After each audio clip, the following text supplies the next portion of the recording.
मुंबईच्या मालाड रेल्वे स्थानकावर नमाज पठण करण्यात आलं। भाजप नेते किरीट सोमय्या यांनी या नमाज पठणावर आक्षेप घेतलाय। रेल्वे स्थानकावर नमाज पठणाला परवानगी आहे का? भाजप नेते किरीट सोमय्या यांनी हा सवाल उपस्थित केलाय। शनिवारी संध्याकाळी मालाडला जाणार असल्याची माहितीही सध्या समोर येते। त्यामुळे भाजप नेते किरीट सोमय्या यांनी या नमाज पठणावरती आक्षेप घेतल्याचं सध्या पाहायला मिळतंय। भाजप नेते किरीट सोमय्या यांनी या संदर्भात आक्षेप घेतलेला आहे। या संदर्भात अधिक माहिती घेणार आहोत आमच्या प्रतिनिधी ज्योत्स्ना गंगणे यांच्याकडून। ज्योत्स्ना, मालाड रेल्वे स्थानकावर नमाज पठण झालं होतं आणि त्यावरती किरीट सोमय्या यांनी आक्षेप घेतलेला आहे। काय नेमकं प्रकरण? अंकिता, अगदी बरोबर आहे। आपल्याला माहिती आहे की नमाज पठणसाठी जी आहे ती अशी स्पेसिफिक जागा असावीच लागते असं काही नाहीये, असं अनेक मुस्लिम एक्सपर्ट जे आहेत ते सांगतात। मात्र कायद्याला धरून सुद्धा काही नियम वगैरे असतात आणि असाच एक व्हिडिओ जो आहे तो सोशल मीडियावरती व्हायरल झाला होता, ज्याच्यामध्ये एक व्यक्ती जी आहे ती मालाडच्या रेल्वे स्थानकाच्या जवळ जी आहे ती नमाज पठण करत आहे।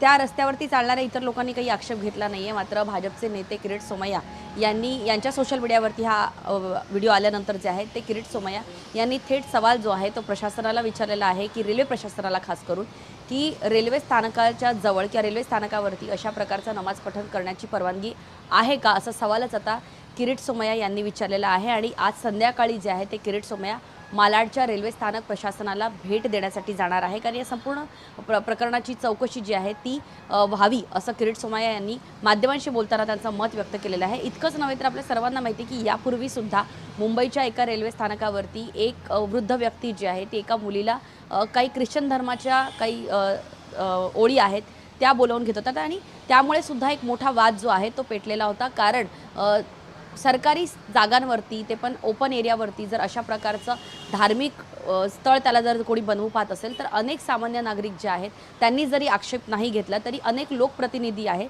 ते आक्षेप घेऊ शकतात। त्याचं कारण हे आहे की सरकारी मालमत्तेवरती जर अशा प्रकारचं नमाज पठण किंवा अशा प्रकारचं कोणतेही म्हणजे हिंदू असो, मुस्लिम असो, ख्रिश्चन असो, अशा कुठल्याही धर्माचं प्रचाराचं किंवा तिथे जर असं काही काम होत असेल तर त्याला पूर्वपरवानगी आहे का, आणि त्यामुळे सामान्य लोकांना सुद्धा जो आहे तो येण्या जाण्यासाठी त्रास होऊ शकतो, अशा प्रकारचं मत किरीट सोमय्या यांनी व्यक्त केलेलं आहे। आणि त्याचमुळे मालाड रेल्वे स्थानकावरती जर अशा प्रकारचा नमाज पठण होत असेल तर त्याची चौकशी व्हावी। निश्चित ज्योत्स्ना, मी अगदी काही वेळासाठी तुम्हाला थांबवते, कारण या सगळ्या प्रकरणासंदर्भात बोलण्यासाठी स्वतः किरीट सोमय्या सध्या आपल्यासोबत जोडले गेलेत।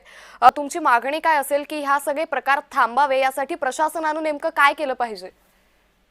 असं आहे की मोठ्या प्रमाणात मराठी मुंबईला मुस्लिम मुंबई करण्याचं षडयंत्र सुरू आहे। आपल्याला माहित असेल काही दिवसापूर्वी भांडूप स्टेशनच्या बाहेर फेरीवाल्यांनी, कांदिवली पूर्व येथे लोखंडवाला कॉम्प्लेक्स मध्ये महापालिकेच्या अधिकाऱ्यांना फेरीवाल्यांनी, बांगलादेशी फेरीवाल्यांनी मारला। माझा पोलीस आयुक्त, रेल्वे अधिकारी यांच्याकडे स्पष्ट म्हणणं आहे की या जे ढिलाई अधिकारी करतात त्यांच्यावर कारवाई करा आणि हे मुस्लिम मुंबईचं कटकारस्थान करणारा सगळ्यांना अटक करा। मात्र किरीटजी, जर रेल्वे प्रशासनाकडून समाधानकारक प्रतिक्रिया किंवा त्या ठोस उपाययोजना झाल्या नाही तर तुमची पुढची भूमिका नेमकी कशी असेल? आम्ही मराठी मुंबईला मुस्लिम मुंबई होऊ देणार नाही। हे बांगलादेशी मुस्लिम माफिया, त्यांच्यावर कारवाई करावीच लागणार। हे देवेंद्र फडणवीस सरकार आहे, लांबून चालन करणारा, बांगलादेशीला वोट बँक मानणाऱ्यांचं सरकार नाही आहे। सरकारी अधिकारी, पोलीस यांना कारवाई करावीच लागणार। धन्यवाद। निश्चित किरीटजी, खूप धन्यवाद आपण जय महाराष्ट्राला दिलेल्या प्रतिक्रियेसाठी। त्यामुळे रेल्वे स्थानकावरती नमाज पठणाला परवानगी नेमकी मिळतेच कशी, असा प्रश्न किरीट सोमय्या यांनी उपस्थित केलाय। आज संध्याकाळी ते या मालाड रेल्वे स्थानकाच्या रेल्वे अधिकाऱ्यांशी बोलणार आहेत। त्यानंतर नेमक्या काय उपाययोजना होता, काय कारवाई होते हे पाहणं महत्त्वाचं ठरेल। तर पुन्हा एकदा जाऊयात आमच्या प्रतिनिधी ज्योत्स्ना गंगणे यांच्याकडे। ज्योत्स्ना, जसं तुम्ही ऐकलं असेल किरीटजी यांचं म्हणणं आहे की अशा पद्धतीनं मुंबई आम्ही हिरवी करू देणार नाही, ज्या बांगलादेशींनी अतिक्रमण केलंय तेही या पद्धतीनं होऊ देणार नाही। आता संध्याकाळी जेव्हा किरीट सोमय्या जातील त्यावेळी या सगळ्या परिसरामध्ये कशा पद्धतीनं पोलीस बंदोबस्त तैनात केला जाऊ शकतो?